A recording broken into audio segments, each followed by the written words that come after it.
Hi guys, my name's Adele Onyango and welcome to another episode of Legally Clueless. No, seriously, I have no clue what I'm doing, but I'm pretty sure I'm not the only one. Hi, so first, if my voice sounds a bit shaky, I am recovering from food poisoning. On a Wednesday night, I overindulged in cheese. Either it was too much cheese I ate, or the cheese was bad, or it was really bougie cheese and my body is used to like ghetto ass cheese. But either way, yeah, I had a very bad case of food poisoning. The cramps that come with food poisoning, my God. Hey, I'm pretty sure that's what labor feels like. Because in my head, of course, I've not been through labor, but in my head, I think labor is excruciating pain. And I have been in excruciating pain for the past 3 days. But I'm finally feeling like myself, thankfully. So yeah, here I am. This week is an extremely important and just crazy week for me. Crazy in terms of emotions, because I am extremely nervous. So as you all know, I have an initiative, which is the Adele Onyango Initiative. And it creates opportunities for the youth, but also is really focused on gender-based violence, specifically rape, because I am a survivor of rape. And so Monday, depending on when you listen to this, Monday the 25th of November is the beginning of the 16 days of activism. This is a campaign that happens internationally where for 16 days, the spotlight is on gender-based violence. And activists and organizations around the world use that opportunity to highlight their projects or to spark conversations around the issue. For me, I'm launching a project called Save 247. The reason I'm very nervous about this project is because most of the times I unveil a finished product. But this time around, I have decided to build this product in collaboration with people, individuals. I think sometimes, and I might be wrong, and I really hope I'm not wrong, I think human beings are innately made to do good. And the systems and structures that we live in force us to do things that are bad or force us to react in a selfish way. I also think that when one chooses to do bad, it is a lot harder than if they just choose to do good. I want to give people a chance to be able to help me bring peace and healing to survivors of rape. Now, what that has meant and what is a very hard thing for me to do is when I'm creating projects that have to do with rape, it means I have to be hands-on all the time, meaning the project could potentially be a trigger for me because I'm not just founder of the initiative or founder of the project, I'm also a survivor. So I didn't realize that creating this project was triggering me. And so part of the project involved recording videos that would go up on social because we're basically fundraising. At the very beginning of the script of the video, I say, "Hi, I'm Adele Onyango, and I'm a survivor of rape." So I've been recording videos for such a long time, and I work with Focus Photography in Nairobi, Kenya. It's a company led by Roy and Mutuma, and I'm very comfortable with them, extremely comfortable with them, which is why for photography and for video, I always choose them because it's so important for me to feel comfortable with who I'm working with. Yeah, so most of the time, not to brag, it takes me a really short time, especially videos for my projects. I knock them off like so easily. I don't do too many takes. But for this one, when I first went to record it, we did like so many takes and I couldn't figure out what was happening. And, I'm definitely overthinking things.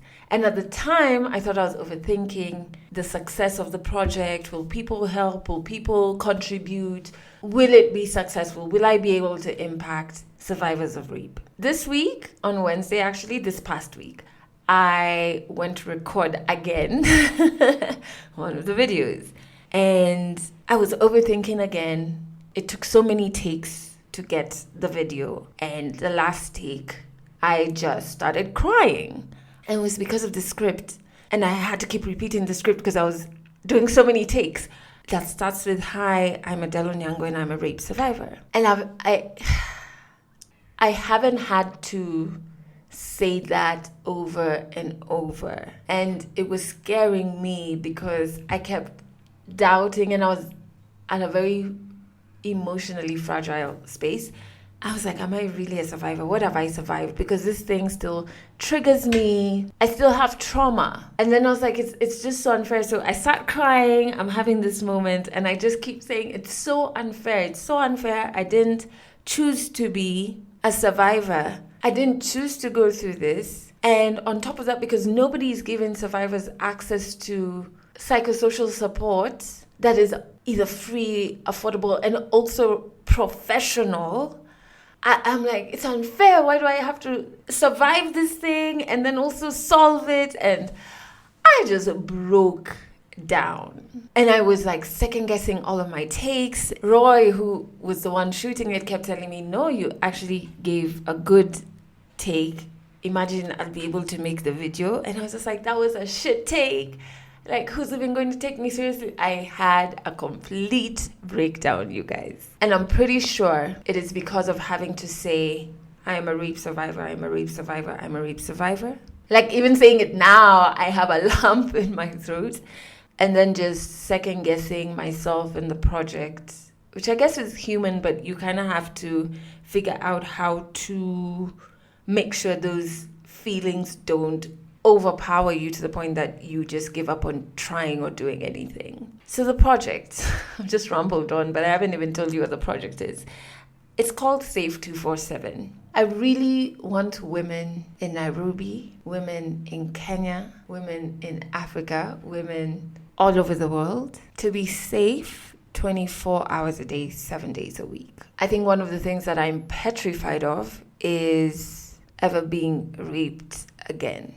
And whenever I look at like the stats, I'm like, it's very scary. It's very, like, it's not stopping. So what are the odds of that happening again to me? So the project is to create basically a free group therapy program for survivors of rape. And I want to take 30 women who are survivors of rape through this free group therapy program. Obviously, they'll be split into groups of 8 to 10.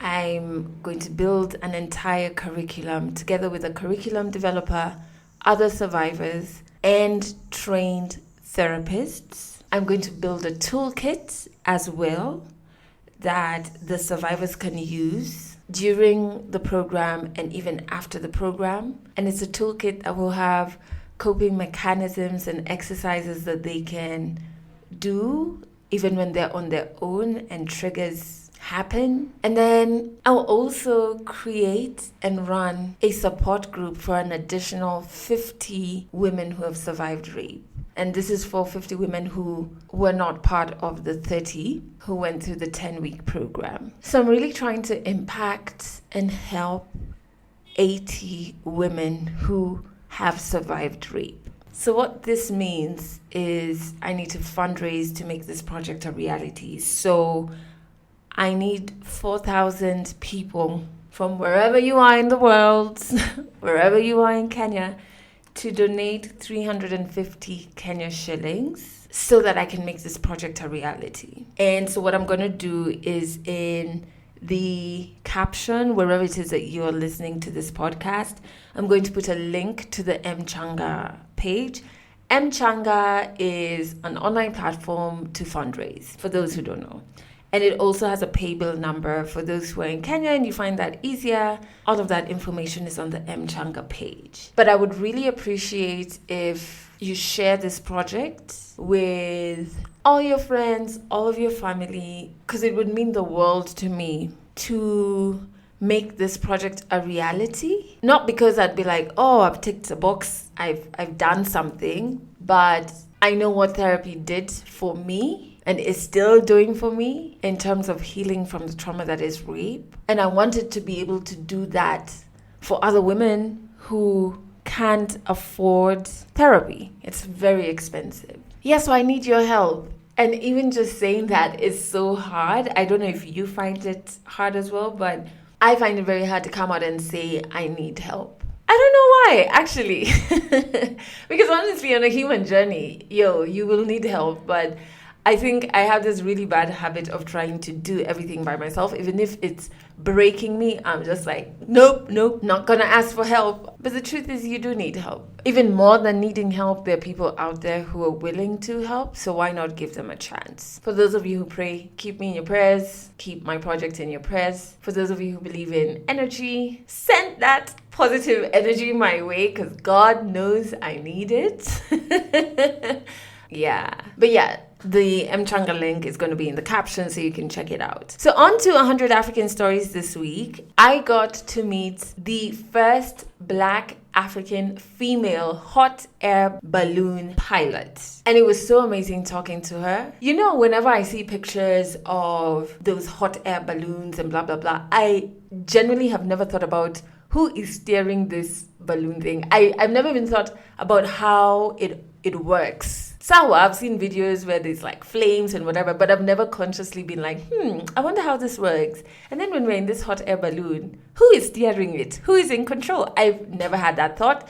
Maybe also because I've never been in or on a hot air balloon or even close to one. I've just seen them in pictures. So it was really interesting to talk to her about what it took for her to become a certified pilot, but also what is so crazy. And now that I'm in a season of recording all of these stories. When my mom died, I thought I was the only person experiencing grief. I thought I was the only person who had been robbed of this person who I loved. And I thought this not because I'm pompous or selfish or whatever, but because I'd never heard people speaking about grief, about battling grief and what that looks like to them on a day-to-day. So when I was in that moment experiencing the grief, I was like, wow, I'm the only one to go through this. It's hit me so bad.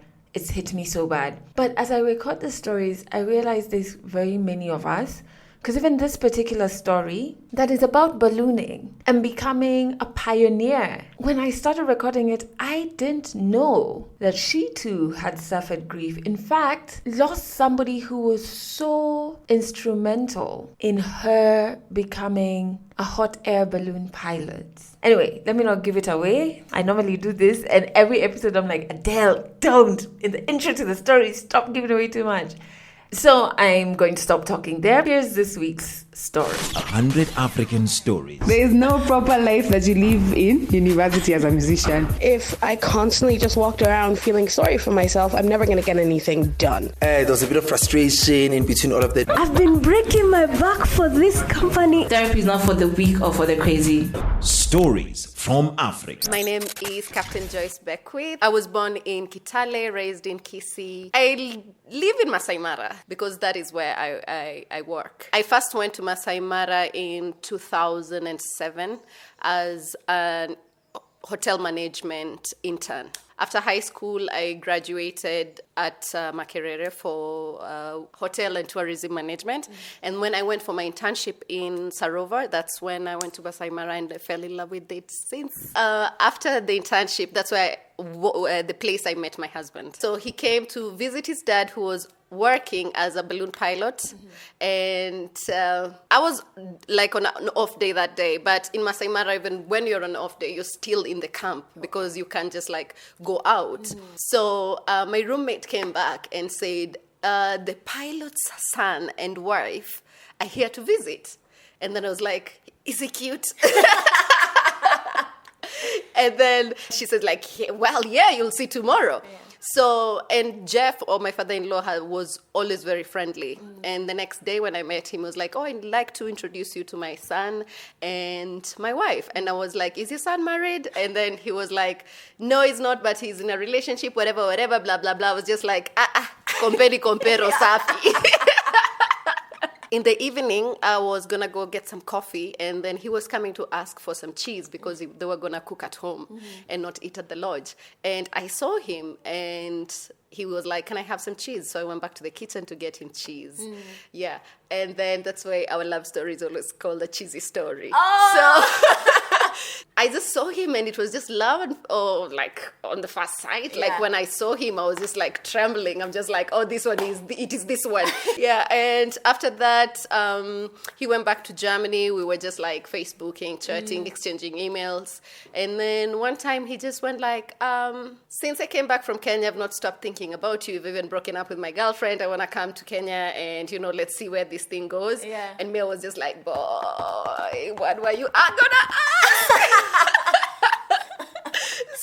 So he came back to Kenya and we just set it off, and then I went to visit him in Germany. So we had a long distance relationship for like a year, and then it got too expensive to go back. And every time I went to Germany, I had to stop my work here and go live with him for 3 months because then it was worth it. And then after that, he was just like, one night, he just proposed in bed and was just like, dude, could you put on the lights first before I say yes? So I moved to Germany and we lived in Germany for 3 years. In the 3 years I had to learn German and stuff like that, so I speak fluent German. And my husband he came to Kenya for the first time in 1986. He fell in love with Kenya then and he wanted to come back. So although he was working at health insurance in Germany, he was doing ballooning part-time. He's a second-generation pilot. Okay. So, actually, third-generation pilot. He always wanted to come back and fly in Masai Mara. So, in the 3 years, we were working on him getting enough hours to come and work in Masai Mara. The day he came home and he was like, done, we're going to go back to Kenya. I was just like, bags packed already, let's go. Home is calling. And and then we came back after 3 years and we've been here since then. Jeff, my father-in-law, always wanted to take me out on the balloon, but you wake up really early, and when we are working, we go to bed around midnight after you finish the shift and stuff like that. So I'm like, I'm in bed at midnight. I need to wake up at 4:30. I'm just like, what is ballooning anyway? That's a touristic thing. I don't want to do it. I just want to sleep and rest and all that. I didn't go for a very long time, and even when my husband came at that time, he also invited me because it's just such a scenic, a beautiful thing to experience. He invited me, and still in my head, I was just like, no. So when I went on a balloon flight, was in Germany, actually. My first time was in Germany, not even Masai Mara. And I was just like, this is perfect. But then again, there, it's buildings, it's farmland and stuff like that. I did not experience it as good as when I went on my first flight in Germany, in Kenya in 2012. And I just thought like, this is beautiful. And I now realized why people actually do it. Many people think like when they hear the word pilot, they just think about fixed wing, a plane. So there's a lot of categories. There's paragliding, there is glider planes, there is, now aeroplanes, the small ones, the really huge ones, and there's hot air balloons. Yes. Yeah. So hot air balloons, piloting it is totally different because it's about the feeling, no instrument at all. Yeah, you have no instrument at all. So the day I decided to be a hot air balloon pilot was about 2 years ago. I've been flying with my husband basically every single day from 2012. Because balloons, it's more about the feeling of the whole equipment. And I started developing the feel. So to me, it was not about just going for joyrides. So in case there's a situation in the balloon, I kind of feel it. So one time he was doing an approach to land, and then he put a bit more heat. So he's way experienced, he can handle it, and it's not a problem. So to me, I just said, that's a wasted burn, because it's about heating the hot air inside the envelope. So I went like, that was a wasted burn. When we went back home, he told me, what did you say today? And I was just like, I thought it was a wasted burn. If I was flying, I will not have done that last burn. And then he said, you know what, before you tell me how to fly, get your own license. And I was like, damn right, I'm going to get my own license. He totally thought I was joking. So immediately, 2 days later, I had already found a school. Because there's no school in Kenya, I have to go to America. I figured out how much it's going to be. I was in contact with the school and stuff like that. And I just threw the papers on him. I was just like, so this is the school. This is how much it's going to cost. I'm going to go for this long, and this is when I want to leave. And then he was like, you're joking. I'm like, no. You told me to go get a license, so I better go get a license. Yeah. And then he was just like, okay, have you figured out visa things and stuff like that? I was like, once we have talked about this and we have the finances to do this, then I'm going to think about the visa. I wasn't scared. But I did not maybe like picture the whole thing. I just thought I was just going to go there, fly the balloon and come back and stuff. Everything hit me when I was in America on my first flight. So on my first flight in America, it was exciting. Adrenaline like kicking here and there. And the thing is, so I went and then met my instructor. She was basically analyzing like my mental state and everything. Can I do this? And then the next morning, we went for now the flight test. I took off because I've been in Masai Mara for a long time, and I was just telling them my background on ballooning. So I was like, yeah, I've been on a balloon like 500 times and stuff like that. So they thought I have the experience. I know what to do. So when I got there, they're just being, they're just saying that, you've done this before. And I'm just like, okay, I can do this, So when I put the banners on and I was just firing it, my instructor went like, stop, it's not a rocket. It was such a small balloon, just a 2-people balloon. But in Masai Mara, it's a huge balloon. So all the time I see my husband do it, I just see him just do like everything proper, like boof. Yeah. So that's how I did it. It's like, everything is going to be done like that. Yeah. And it's like, okay, let's start again. Rewind. And we flew, everything was great. With balloons, it's normally like, do not take off after sunrise because it hits the ground and then there's thermic activities happening. And that is just the worst enemy of the balloon. But we have to be put into those situations. Yeah. And I see the sun come up. I'm just like, let's go. Yeah. And he's like, no, wait. It was the worst flight. Yeah. I tried to land like, I don't know, it was like 3-4 times. You're almost coming to the ground and then the warm air picks you up and pushes you up again. After that, I woke up and I got off the basket. I had like cactuses and everything everywhere because it's like, this is a crash landing, by the way. So I got my license first. First, you get the private pilot license, and that is in America. And then I go into commercial pilot license. That's also in America. After that, I have to come back to Kenya and convert my American license into the Kenyan license. I got my Kenyan license October 20th. That's when I passed the exam. And then the license came later on, sometime in November. But when I passed the exam was October 20th. So basically, I am the first Black African female hot air balloon pilot. There have been balloons flying in Kenya, especially in Masai Mara, for over 30 years.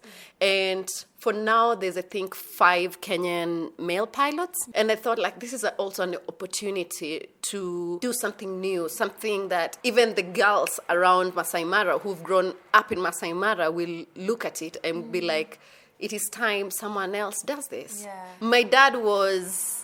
From the beginning, even from when I was young, he always told me, you're different. Whenever, on Sundays, the typical African thing, you all go to church. My dad was a mechanic as well and a driver. So he used to run his own transport business and do mechanics. So he used to tell me, the rest are going to go to church, but us, we're going to go to the garage because there is this Peugeot 504. I want to do it like a race car. And you're going to be driving it. Of all my children, you're different. You're going to do great things. So we would go to the garage and it was like, pass me the spanner. And I'm like, number.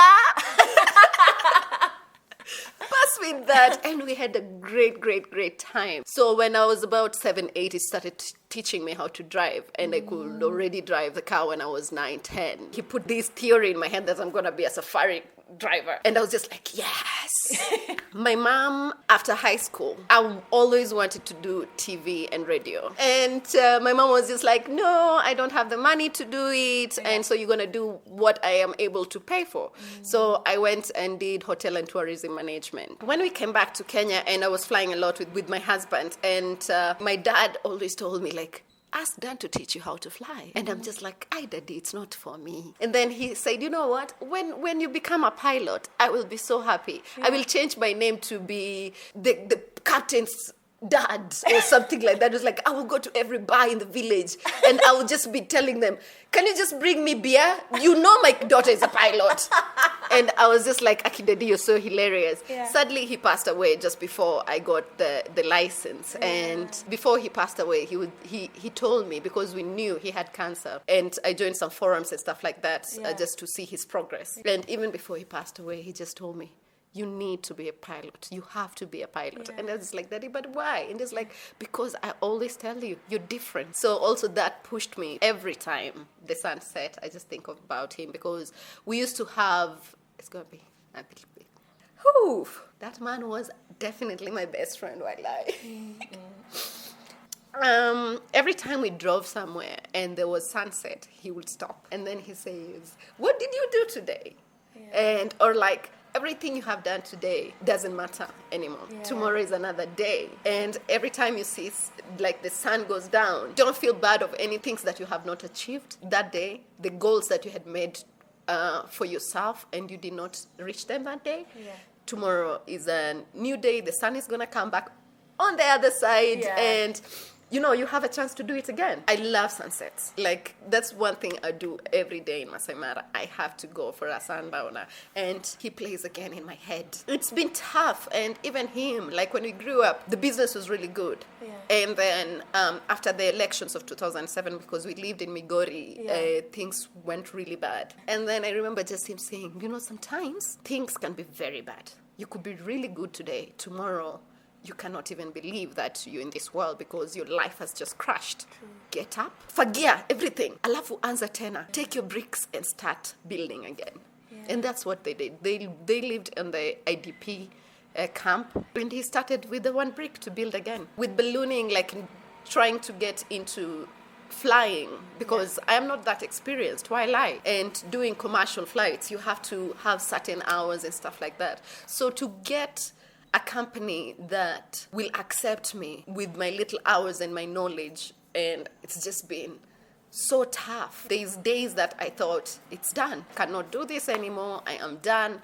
I've messed up or whatever. And then the next day, I just start again. One brick after another one. One brick after another one. And now I have a job and I'm starting to fly. Catch our next African stories in the next episode. So the random noises you were hearing while she was telling her story are a construction site that was right beside the house we were recording in. Let me tell you, Nairobi, there's construction everywhere. If it's not the roads, it's the building. I cannot avoid them. However, I just think it's amazing that she invited us into a space she was comfortable in to tell her story. And speaking of weird noises in the background, it has just started raining heavily as I'm recording this. So if you hear any strange sounds, it's either the rain or a tree has fallen, because the rain in Nairobi currently is just hectic. But I'm very thankful that you continue to listen to Legally Clueless. The family is really growing. And for those of you who don't know, we do have an Instagram page where the tribe resides. Hey, that kind of rhymes, Cindy. So just check out and follow Legally Clueless Podcast on Instagram. And that's it for this episode of Legally Clueless. You can share this podcast with your friends. You can keep it for yourself. I'm not judging. Just make sure you're here next week for the next episode.